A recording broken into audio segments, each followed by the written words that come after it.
In 1973, I was recruited here by Jerry Tarkanian, and I came here with my mom.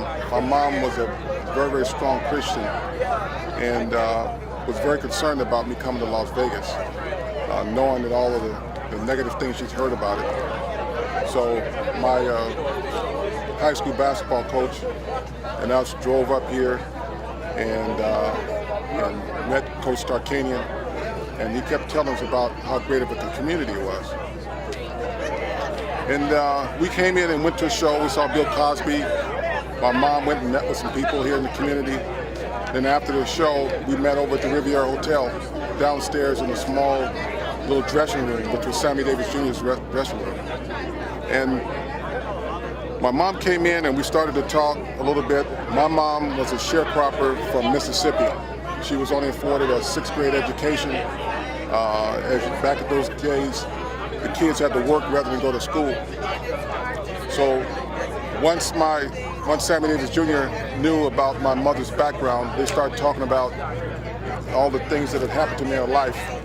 And then Sammy Davis Jr. started to express himself about in the 60s here, how he was not able to stay in a hotel. He could perform, but not stay in a hotel. And my mom was sharing stories about her background from Mississippi.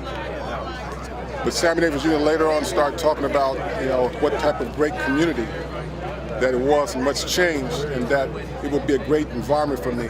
My mother was very concerned about it. I didn't know at the time, after I came here 1 year later, that my mom would pass, but she was really concerned about me being in a community because she knew that she was going to lose me. I was only 19 years old at the time. And then some 12, 14 years later, I had not seen Sammy Davis Jr. And I ran into him at a restaurant. And I looked, because it didn't look like Sammy Davis Jr. It looked like a man that was very, very frail. He had on an overcoat and a hat and lost quite a bit of weight. Went up to him and talked to him and asked me to remember me because I played a UNLV and he was a big fan. He said yes. And he was talking with a whisper because he had throat cancer.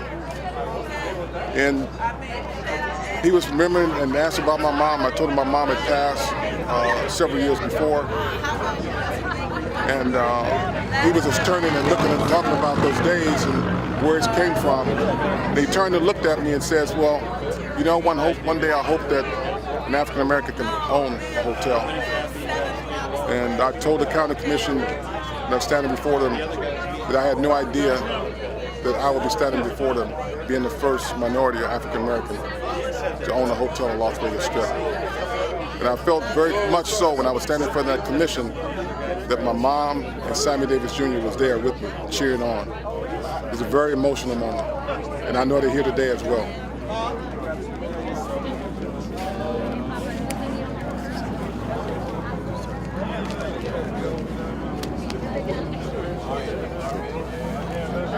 All right, I'll see you soon. I'm gonna take a flight out. Yep.